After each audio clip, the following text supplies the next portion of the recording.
계속해서 도쿄를 연결해서 일본과의 정상회담, 도쿄 분위기 자세히 알아보겠습니다. 도쿄 특파원 연결합니다. 김세호 특파원. 네, 도쿄입니다. 네, 일본 반응이 궁금한데요. 일본에서는 이번 한일중 정상회담 어떤 성과를 기대하고 있습니까? 네, 기시다 총리는 앞서 일본에서 출국 전 기자들과 만나 3자 정상회담을 앞두고 직접 입장을 밝혔습니다. 이번 한일중 정상회의에 대해 한일중 세 나라는 지역 평화와 번영에 큰 책임을 공유하고 있다고 강조했습니다. 이어 세 나라 정상이 함께 현안을 논의하는 것은 지역 전체에도 큰 기회라고 의미를 부여하면서 3자 회의에 대한 의욕을 보였습니다. 직접 들어보겠습니다. 協議を開いて、率直に意見交換を行い、未来志向の、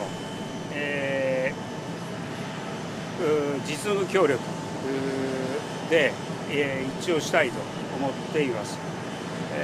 議長である、ユン大統領と連携をして、第9回サミットを成功させ、日中間プロセスの再活性化につなげていきたいと思っています。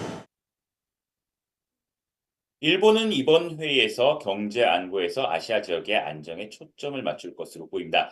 일본 요미우리 신문은 한일중 정상회의 공동선언 초안에 한반도의 완전한 비핵화는 우리의 목표라는 내용이 담겼다고 보도했습니다. 특히 초안에는 한반도 동북아 평화와 안정, 일본인 납자 문제 해결 촉구 등의 내용이 담겼다고 전했습니다. 또 힘에 의한 현상 변경 시도에 대한 반대, 개방적이고 공정한 국제 경제 질서 유지 등도 포함하고 있는 것으로 알려졌습니다.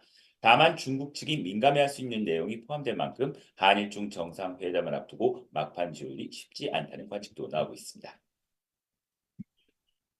네, 오늘 양자회담이 계속 열리는데요. 잠시 뒤 3시부터는 한중 정상회담 열리고요. 오후 4시 반에는 한일 정상회담이 열릴 예정입니다. 올해 첫 회담이 될 텐데요. 한일 정상회담 어떤 논의가 오갈 것으로 예상되고 있습니까? 네, 기시다 총리와 윤 대통령은 오늘 양자회담에서 북한의 핵 위협과 탄도미사일 도발에 대한 공조 방안을 집중 논의할 것으로 보입니다. 특히 우리 군이 최근 북한이 동창리 일대에서 군사 정찰 위성 발사를 준비하고 있는 정황을 포착했는데요. 이와 관련해서도 한미일 연계에 대한 의견을 주고받을 것으로 예상됩니다. 이번 한일 정상회담에서는 지난해 우리 정부가 강제 동원 해법안을 내놓은 이후 일제 강제 동원 배상 문제와 관련한 추가 논의도 이어질지 관심이 쏠리고 있습니다. 또 한일 간 경제 협력의 최대 변수로 떠오른 이슈가 바로 라인 야후인데요. 일본 총무성이 라인 야후의 네이버 지분 정리를 요구한 데 대한 한국 내 반일 여론이 확산하고 있습니다. 이를 의식한 기시다 총리는 이와 관련해 지난 14일 주한 일본 대사를 관저로 직접 불러 논의한 것으로 전해졌습니다. 대통령실도 우리 기업인 네이버가 불이익을 받으면 안 된다는 입장을 내놓은 만큼 한일 정상 간 이에 대한 입장을 주고받을 가능성이 크다는 관측이 나옵니다.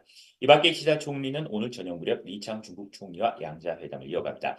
기시다 총리는 리창 총리의 일본 오염수 방류에 따른 중국의 일본산 수산물 수입 금지 해제를 요구할 전망입니다. 또 북한의 일본인 납치 문제 해결을 위해 힘을 실어달라고 요청할 것으로 보입니다.